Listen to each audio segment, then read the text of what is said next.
Hello everyone, मोहित study IQ centre में आपका स्वागत है। आज हम जो है सीडीपी के 30 इंपॉर्टेंट क्वेश्चंस को यहाँ पे सॉल्व करेंगे।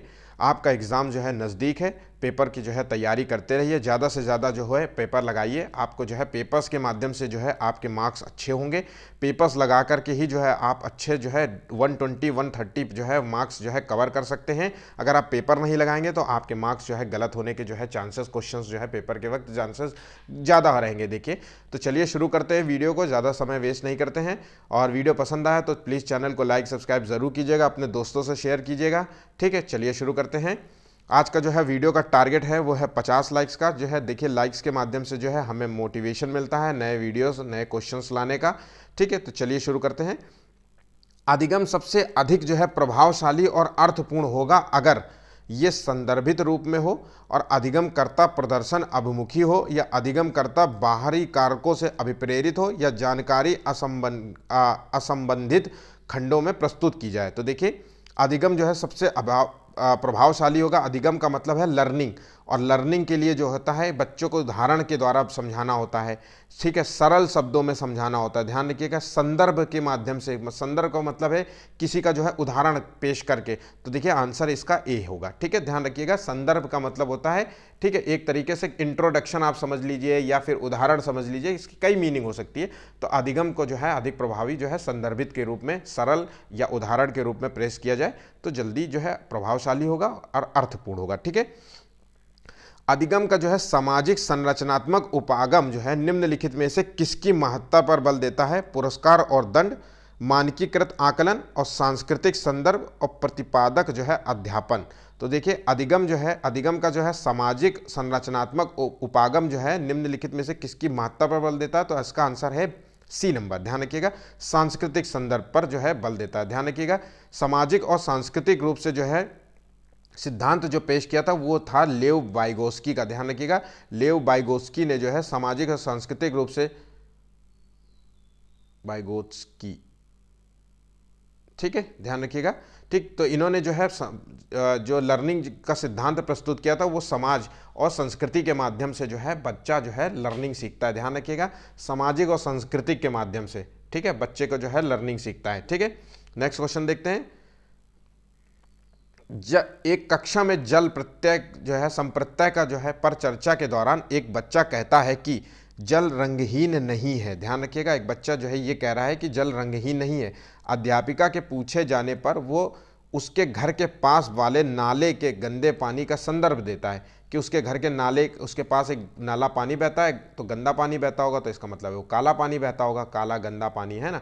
तो उसी को, तो बच्चे की जो है ये भ्रांति जो है, गलतफहमी को जो है अध्यापिका कैसे दूर कर सकती है? तो देखिए, इस जवाब को जो है सिरे से नकार देना चाहिए कि ऐसा कुछ नहीं होता, या इस बात पर बल देना चाहिए कि उसका तर्क निराधार है, या इस जवाब को जो है अपना लेना चाहिए और जल के रंगहीन होने का जो है तर्क जो है बताना चाहिए, या एक ही सही जवाब है जो जल रंगहीन होता है, इस पर जोर देना चाहिए। तो देखिए, एज अ टीचर जो है आपको बच्चे को ये बताना पड़ेगा कि बच्चे, जल जो होता है वो रंगहीन होता है। ध्यान रखिएगा, और ये रंगहीन होने की जो शर्त होती है, क्यों होता है, इसका तर्क प्रस्तुत करना पड़ेगा। ठीक है, तभी तो बच्चा समझेगा, नहीं तो वो ये भी मानेगा कि आप ही हो सकता है गलत बताएं, है ना, क्योंकि वो चीज़ें वो देख रहा है, इसलिए उसको बताना पड़ेगा। ठीक, ये चीज़ आपको इस बात पे जोर देना पड़ेगा। ठीक है, निम्नलिखित में से जो है बाह्य अभिप्रेरणा का उदाहरण नहीं है। ध्यान रखिएगा, यहाँ नहीं पूछा जा रहा है। अभिप्रेरणा का मतलब होता है मोटिवेशन। ध्यान रखिएगा,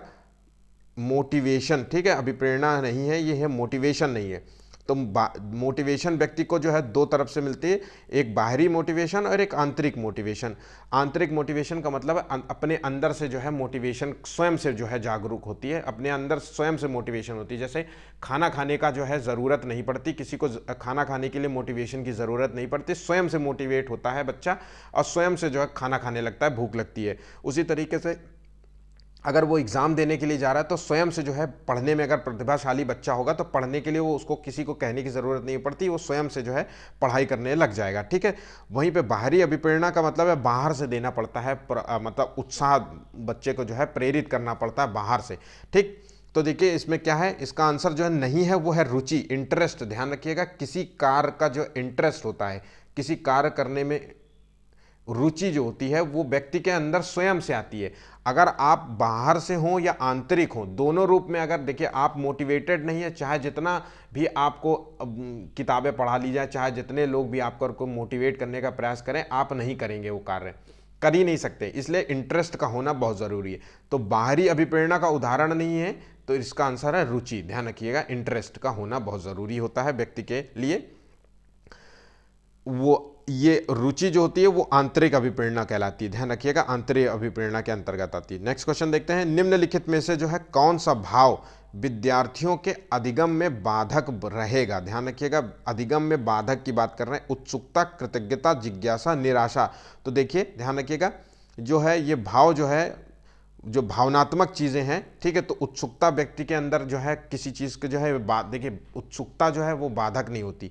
कृतज्ञता जो है कार्य करने के लिए जो है निपुण, मतलब कि मुझे ये कार्य करना है, उसके लिए जो है वो ये भी बाधक नहीं। जिज्ञासा, ध्यान रखिएगा, अधिगम में जो है बाधक बनेगा वो है निराशा। अगर आप निराश होंगे, हताश होंगे, ये नकारात्मक, ध्यान रखिएगा, ये नकारात्मक भाव होते हैं व्यक्ति के अंदर।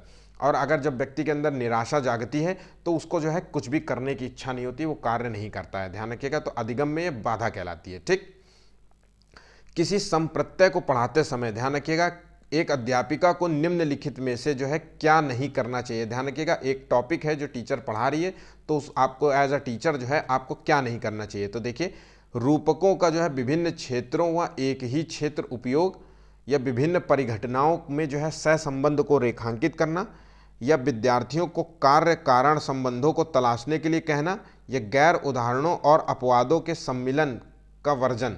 देखिए आंसर्स जो है कंफ्यूज कर रहे होंगे, ठीक है, तो इसका आंसर देखिए क्या नहीं करना चाहिए।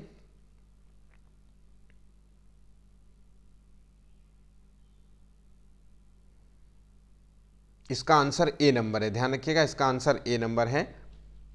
ठीक है, नेक्स्ट क्वेश्चन देखते हैं, निम्नलिखित में से अधिगम की कौन सी जो है तकनीक पर जो है एक अध्यापक को बल देना चाहिए। ध्यान रखिएगा, कौन सी तकनीक पर एक अध्यापक को बल देना चाहिए। तो उद्दीपक जो है प्रतिक्रिया द्वारा अधिगम कराना चाहिए, या संरचनाबद्ध जो है अन्वेषण की प्रक्रिया द्वारा अधिगम, या रट्टा मार सीखना, या दूसरे से ज़्यादा अंक प्राप्त करने के लिए सीखना। तो देखिए लास्ट के दो तो बिल्कुल भी अधिगम के जो है तकनीक नहीं है, वो किसी भी रूप में नहीं है। ठीक है, अब देखते हैं जो है दूसरा जो है संरचनाबद्ध अन्वेषण। ठीक है, तो देखिए यहाँ कौन सी तकनीक अध्यापक को बल देना चाहिए, तो वह है संरचनाबद्ध। ध्यान रखिए, इसका आंसर बी नंबर है।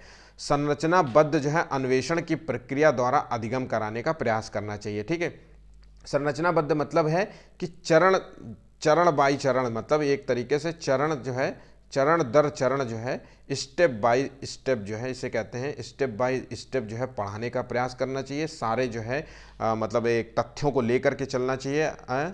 ठीक, तो इसका आंसर जो है बी नंबर है। विद्यालयों को निम्नलिखित में से सफलता का किस धारणा को चुनौती देनी चाहिए। ध्यान रखिएगा, ऑप्शंस रीड करते हैं। विद्यार्थी विद्यालयों में खुद को दूसरे से बेहतर प्रमाणित करके सफलता प्राप्त करे। तो देखिए दूसरों से बेहतर प्रमाणित करने की जो है मतलब प्रोत्साहित किया जा रहा है, तो ये पूरी तरह के गलत है। ठीक है, सफलता प्रतिबद्धता संबंधित नहीं होनी चाहिए, प्रतिस्पर्धा। देखिए यहाँ कह रहे हैं कि प्रतिस्पर्धा नहीं होनी चाहिए दो बच्चों के बीच में। या फिर सफलता को जो है संकल्पित करते समय विद्यालयों को संज्ञानात्मक के साथ साथ जो है भावनात्मक जो है क्षेत्रों पर भी महत्व देना चाहिए, और एक ऐसा आकलन प्रणाली जिसके द्वारा पहला आता है, जिसे निर्मित करते समय हम ये प्रणाली भी बना देते हैं कि कोई अंतिम स्थान पर आएगा। तो ध्यान रखिएगा, इसका सही जवाब है सी नंबर। ठीक है, बच्चों को जो है निम्न में सफलता किस धारणा को चुनौती देनी चाहिए, वो है संज्ञानात्मक के साथ साथ भावनात्मक क्षेत्र को भी महत्व देना चाहिए। ठीक है, नेक्स्ट क्वेश्चन देखते हैं, अर्थपूर्ण अधिगम के लिए नई सामग्री को बच्चों के मौजूदा ज्ञान से जोड़ना जरूरी है। तर्क दिया गया है, अधिगम एक रेखीय तरीके से होता है। तो देखिए अर्थपूर्ण अधिगम के लिए जो है बच्चों की जो है नई सामग्री को बच्चों से जोड़ना चाहिए, सही है इसका आंसर। ठीक है, वहीं पे जो है तर्क जो है, अधिगम जो है, लर्निंग जो होता है वो एक रेखीय नहीं होता, बहुरेखीय होता है, बहु दिशाओं में होता है। ठीक है, ध्यान रखिएगा, निरंतर चलता रहता है। तो ऐसा नहीं है कि आप जो है लर्निंग जो है केवल जो है एक ही डायरेक्शन में होकर के सीख सकते हैं। तो ये आर जो है गलत है, तर्क संगत बिल्कुल भी नहीं है। तो इसका आंसर है ए सही है, आर गलत है। ध्यान रखिएगा, सी नंबर है। ऐसी गतिविधियों का चयन जिसमें अंतःदृष्टि और विविध प्रकार के जो है उत्तर देने की संभावनाएं हैं वह किसे समुन्नत करती हैं, ध्यान रखिएगा। तो इसका आंसर देखिए, रट कर याद करना, सृजनात्मकता, कुंठा और प्रतिस्पर्धा। तो ध्यान रखिएगा, इसका सही जवाब है बी नंबर। ठीक, इसका सही जवाब है बी नंबर। नेक्स्ट क्वेश्चन देखते हैं, परीक्षा में अंक पाने वाले विद्यार्थियों को विशिष्ट विद्यालय में भेज देना चाहिए। ध्यान रखिएगा, कम अंक वाले कोई बच्चों की बात कह रहे हैं तो विशिष्ट विद्यालयों में भेज, स्पेशल स्कूल्स होंगे जहाँ पे मतलब इनके न है नंबर लाने पे जो है फोकस किया जाएगा ज़्यादा से ज़्यादा, या केवल व्यावसायिक शिक्षा पाने का जो है मार्गदर्शन देना चाहिए कि मतलब नौकरी पेशा मतलब ऐसे जो है काम धंधा करें इस तरीके से, या दंड देना चाहिए, या उनकी व्यक्तिगत आवश्यकताओं के अनुसार जो है सहायता देनी चाहिए। तो देखिए, कम अंक पाया है बच्चा तो ये इस बात की जानकारी करनी चाहिए कि बच्चा किस आधार पे जो है क्यों अंक कम पा रहा है, उसकी क्या समस्याएं हैं, ठीक है, उसकी समस्याओं का निदान करने का प्रयास करना चाहिए, उसकी क्या ज़रूरत है एज अ टीचर। ठीक है, हो सकता है कि प्रतिभाशाली बच्चे जो है क्लास में अच्छे नंबर ला रहे हो और ये जो कमज़ोर छात्र है वो जो है क्लास में जो है आपका पढ़ाया समझ नहीं पा रहा हो, क्योंकि जो है आपका जो है पढ़ाया हुआ टॉपिक्स जो है या जिस तरीके से आप शिक्षण तकनीक से पढ़ा रहे हैं वो बहुत हाई क्लास हो सकती है।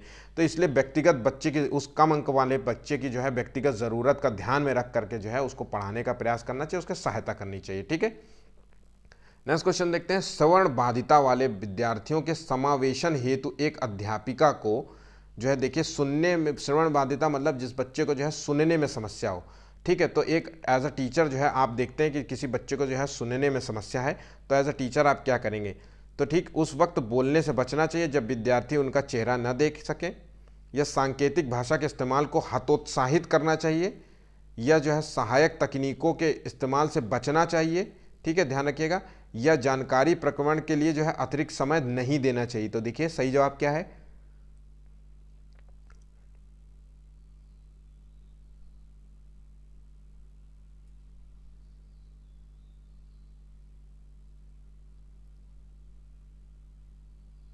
ये क्वेश्चंस थोड़ा मुझे कंफ्यूज लग रहा है, पता नहीं क्यों। एक सेकेंड प्लीज़। वैसे तो यहाँ पे आंसर जो है इसका ए है, ठीक है, लेकिन अब चलिए इसको इसको जाने देते हैं और इसको आगे बढ़ते हैं और दूसरा क्वेश्चन देखते हैं। एक विद्यार्थी कक्षा में ध्यान नहीं दे पाता है, आसानी से दूसरी ओर आकर्षित हो जाता है, नियुक्त स्थान पर नहीं बैठ पाता है और बेचैन रहता है और वस्तुएं खो देता है। ये गुण जो है निम्नलिखित में से किसके संकेतक हैं?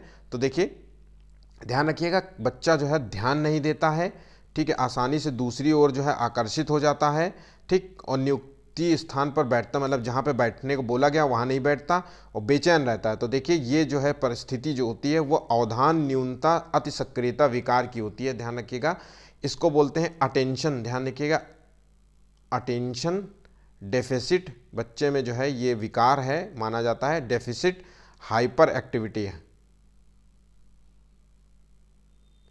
हाइपर एक्टिविटी डिसऑर्डर है। ध्यान रखिएगा,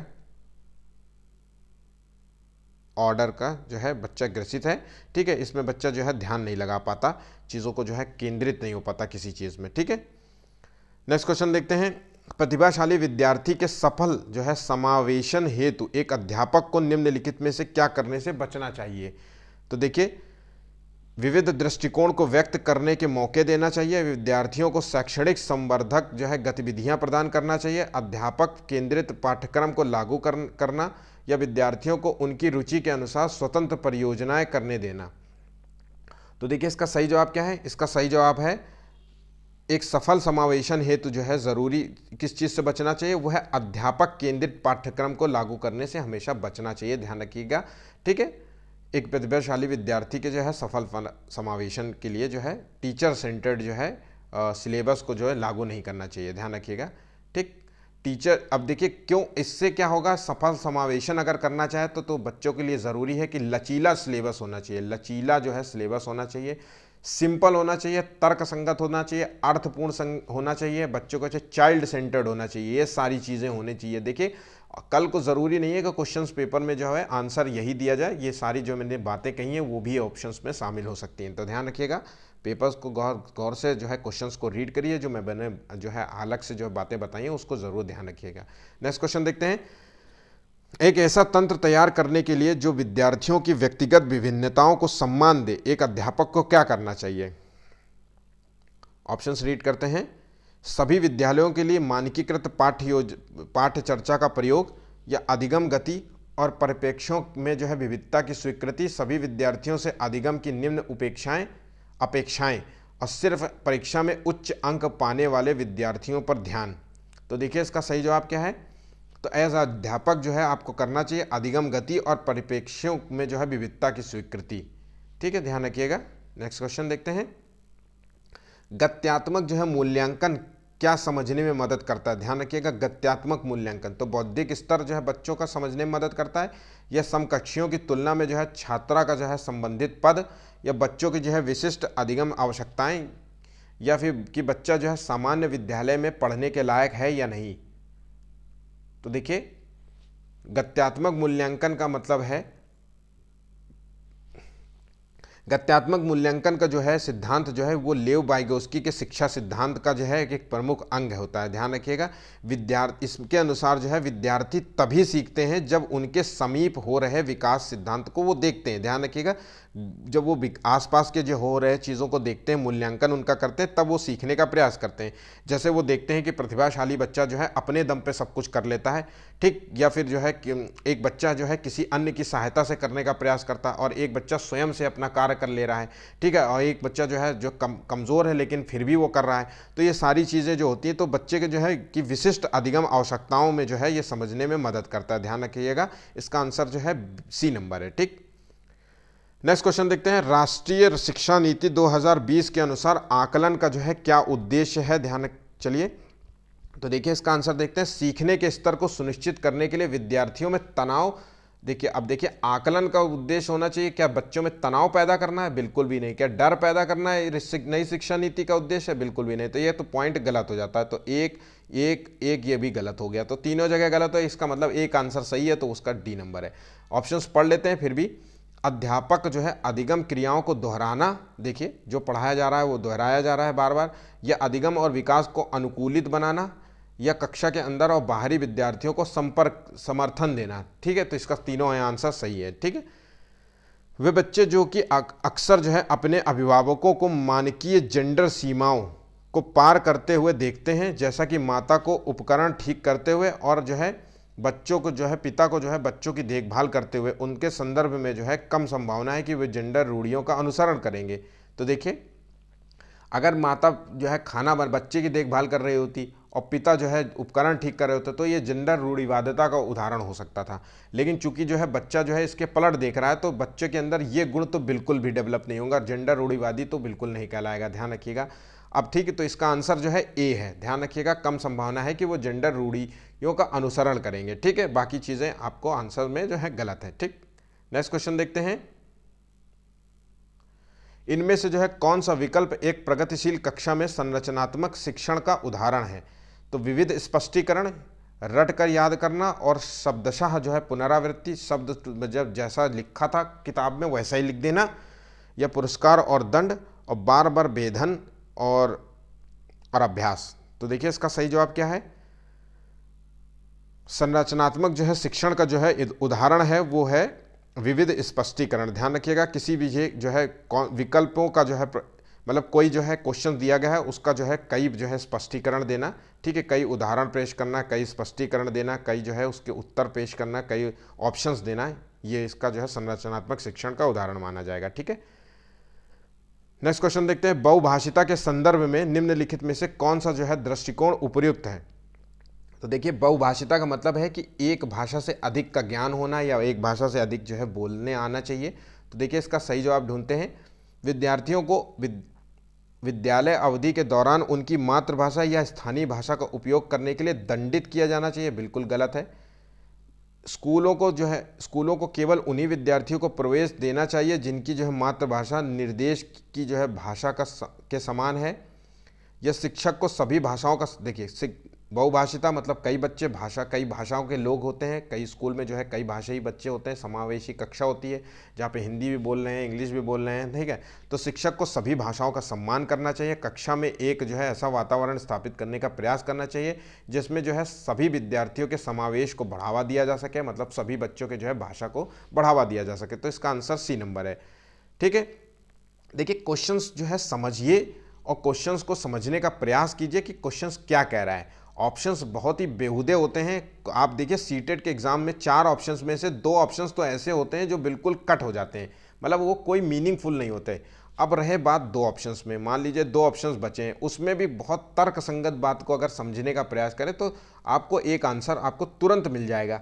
ठीक है, आपको मतलब एक तरीके से 4 ऑप्शंस पढ़ने की जरूरत भी नहीं पड़ती। चलिए नेक्स्ट क्वेश्चन देखते हैं। हार्वर्ड गार्डनर ने जो है सुझाव दिया कि अलग अलग प्रकार की बुद्धियां होती हैं, निम्नलिखित में से कौन सी बुद्धि जो है गार्डनर द्वारा प्रस्तावित एक प्रकार की नहीं। तो देखिए हार्वर्ड गार्डनर ने जो है मल्टीपल इंटेलिजेंस का सिद्धांत प्रस्तुत किया था, बहुबुद्धि का सिद्धांत प्रस्तुत किया था। इनके अनुसार जो है ध्यान, इन्होंने जो है देखिए ध्यान एक सेकेंड, हाँ, गार्डनर ने जो है बहुबुद्धि का सिद्धांत प्रस्तुत किया था। इन्होंने जो है एक बुक में जो है फ्रेम्स, ध्यान रखिएगा, फ्रेम्स ऑफ जो है माइंड में, मैं आपको ये बता रहा हूँ नाम, आप याद, ये बुक का नाम याद रख, इस वाली जो है फ्रेम्स ऑफ माइंड की जो है बुक थी, इसमें जो है इन्होंने जो है 8 प्रकार के विचार प्रस्तुत किए थे, विचार छपवाए थे। उनका मानना था तो कि जो है प्रत्येक व्यक्ति में जो है प्रत्येक व्यक्ति में अलग अलग व्यक्तियों में कुछ जो है एक अलग टाइप की बुद्धि होती है जो उसी चीज़ की जो है प्रतिनिधित्व करती है, मतलब प्रत्येक व्यक्ति उस व्यक्ति का ही प्रतिनिधित्व कर देती है। तो जैसे संगीत में व्यक्ति वाला होगा तो वो संगीत बजाने में ही अच्छा होगा, ध्यान रखिएगा, संगीत में जो होगा उसे संगीत का नॉलेज अच्छा होगा। मतलब भाषाई वाला बच्चा जो होगा, व्यक्ति होगा, उसको भाषाई का ज्ञान होगा, जैसे कि वो लेखक हो सकता है ना, राइटर हो सकता है, लेखक राइटर एक ही होते हैं। और जैसे संगीतकार हो सकता है, लिखते हैं जो कहानियाँ लिखते हैं, जो शेरो शायरियाँ लिखते हैं, ये सभी जो है भाषाई जो है बुद्धि के अंतर्गत है। शारीरिक गति संवेदी, मतलब शारीरिक गतिविधि में अच्छे होंगे, वर्जित एक्सरसाइज करने वाले, रनिंग करने वाले, जो है क्रिकेट खेलने वाले, ये व्यवहारिक जैसा कुछ नहीं होता, ध्यान रखिएगा। तो ये डी ऑप्शन इसका गलत है, ध्यान। ठीक, विद्यार्थियों को एक समस्या का हल खोजने में संघर्ष करते देखकर उनकी सहायता के लिए अध्यापिका उन्हें संकेत और आधे उलझे उदाहरण देती है। लेव वाइगोस्की के सिद्धांत के अनुसार ये उदाहरण है, देखिए इसका सही जवाब क्या है। तो देखिए कई बार ये क्वेश्चन आ चुका है, ये उदाहरण है, ध्यान रखिएगा, पाड़ का, ध्यान रखिएगा, ये पाड़ का उदाहरण है, ये पॉइंट आप याद कर लीजिए। पाड़, पाड़ क्या होता है, अक्सर आपने देखा होगा, इसको कैसे आपको एग्जाम्पल दूं मैं। आपका जब घर बनता है, ध्यान रखिएगा, आपका जब घर बन रहा होता है तो जब दीवारें खड़ी होती हैं तो एक, अब मान लीजिए दीवार तो 10 फुट की खड़ी होनी है, ठीक, तो 5 फुट तक की तो दीवार जो है, मान लीजिए 4 से 5 फुट की तो दीवार तो है, एक जो है मजदूर खड़ी कर लेगा, ठीक, ध्यान रखिएगा, एक मजदूर खड़ी कर लेगा। लेकिन 5 फुट की जो ऊपर वाली जो दीवार है उसको खड़ी करने के लिए एक जो है बांस से जो है वो मतलब लकड़ियाँ लगाता है और खड़ा करने के लिए, तो उसे पाड़ बोलते हैं। तो कहने का मतलब ये है कि ये पाड़ जो होता है वो एक तरीके से जो है कुछ पल का जो है हेल्प होता है, ध्यान रखिएगा, कुछ पल की हेल्प होती है, ठीक है, जिसके में मतलब थोड़ी देर समय के लिए बच्चे की जो है मदद करके जो है बच्चे को जो है कोशिश किया जाता है कि हाँ आगे बढ़ सके, ठीक है। जैसे कि जब हम बच्चों को जो कहते हैं ना ABCD, तो बच्चा जो है C के आगे भूल जाता है तो आप कहते हैं D, फिर बच्चा तुरंत बोलता है DEFG, फिर आप बोलते हैं कुछ और बोलते हैं, तो ऐसे बच्चा जो है आगे बढ़ने का प्रयास करता है, ठीक है, तो वो उसे कहते हैं पाड़। ठीक, नेक्स्ट क्वेश्चन देखते हैं। निम्नलिखित में से किस सिद्धांतकारी ने कहा कि संज्ञानात्मक विकास एक सहयोगात्मक जो है प्रक्रिया है। तो ध्यान रखिएगा, संज्ञानात्मक विकास एक सहयोगात्मक प्रक्रिया है, ये किसने कहा था। तो देखिए ये कहा था सहयोग, ध्यान रखिएगा, इसका आंसर भूलिएगा नहीं, इसका आंसर है ए नंबर, लेव वाइगोस्की ने जो है संज्ञानात्मक विकास को जो है एक सहयोगात्मक प्रक्रिया के तौर पे माना था, ध्यान रखिएगा। ठीक, नेक्स्ट क्वेश्चन देखते हैं। लॉरेंस जो है कोलबर्ग के सिद्धांत में जो है किस चीज़ की आलोचना की गई थी। ठीक, तो देखिए उनके सिद्धांत में नारी परिपेक्ष गौण है, और उनके जो है उसने जो है पियाजे के नैतिक विकास सिद्धांत को संदर्भित नहीं किया है, या उन्होंने बच्चों की जो है प्रत्येक स्तर पर विशिष्ट प्रतिक्रियाएं नहीं सुझाई, या उन्होंने बच्चों के पर कोई जो है अनुसंधान कार्य नहीं किए। तो ध्यान रखिएगा, इसका सही आंसर है ए नंबर। कोलबर्ग ने जितने भी उदाहरण पेश किए थे वो सारे उदाहरण जो है मेल पर थे, ध्यान रखिएगा, मेल पर थे, उन्होंने महिलाओं का एग्जाम्पल ही नहीं लिया था। जितना भी नैतिक सिद्धांत प्रस्तुत किया था, नैतिक सिद्धांत को लेकर के जितने भी उदाहरण उन्होंने पेश किए थे, उन सभी उदाहरणों में जो है महिला नहीं थी, सिर्फ पुरुष थे, तो इसलिए नारी जो है परिपेक्ष गौण माना जाता है, ठीक है, इस बात की आलोचना की गई थी।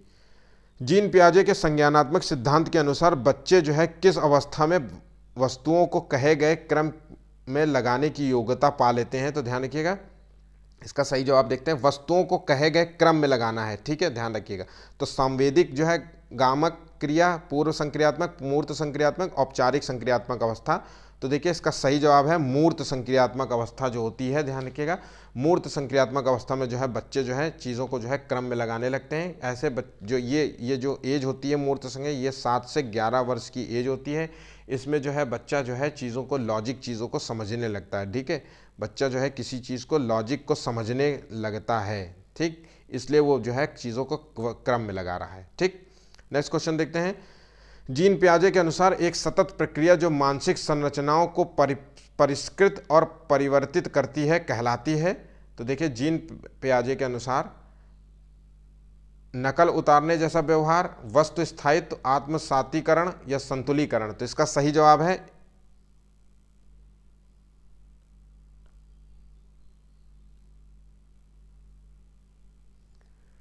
आत्मसातीकरण, ठीक है।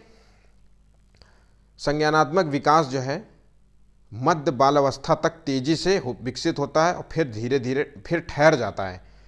और मानव जो है मध्य बाल्यावस्था के चरण के बाद नई चीज़ें नहीं सीख सकते। सही विकल्प को हमें चुनना है।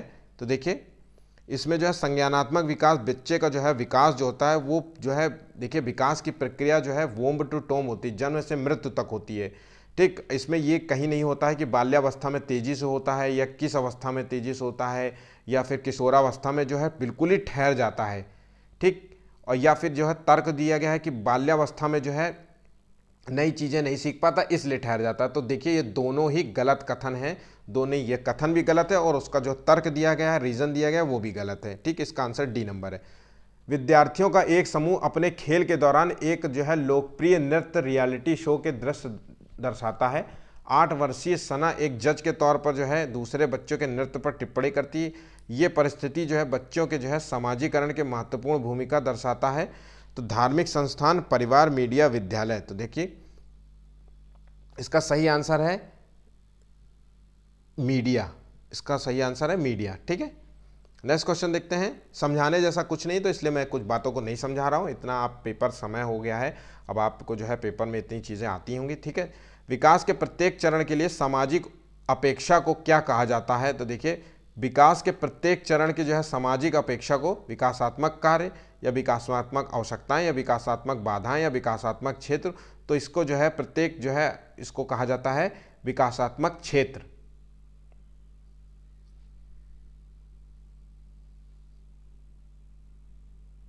एक सेकेंड,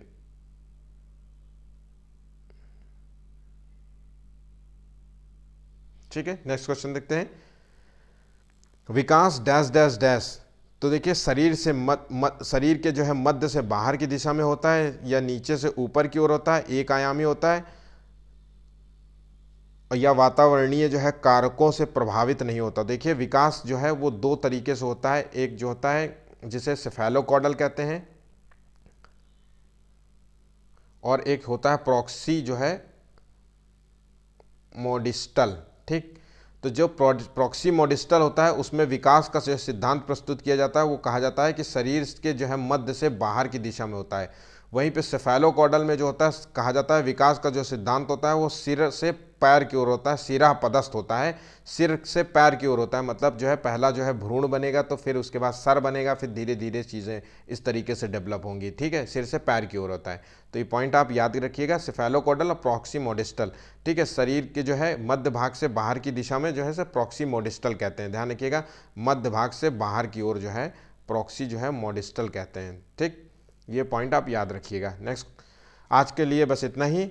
अगर वीडियो पसंद आया तो प्लीज़ चैनल को लाइक सब्सक्राइब ज़रूर कीजिएगा। टारगेट बिल्कुल मत भूलिएगा, वो है 50 लाइक्स का। आपके लाइक्स के माध्यम से जो है हमें मोटिवेशन मिलता है। चलिए आज के लिए बस इतना ही, धन्यवाद।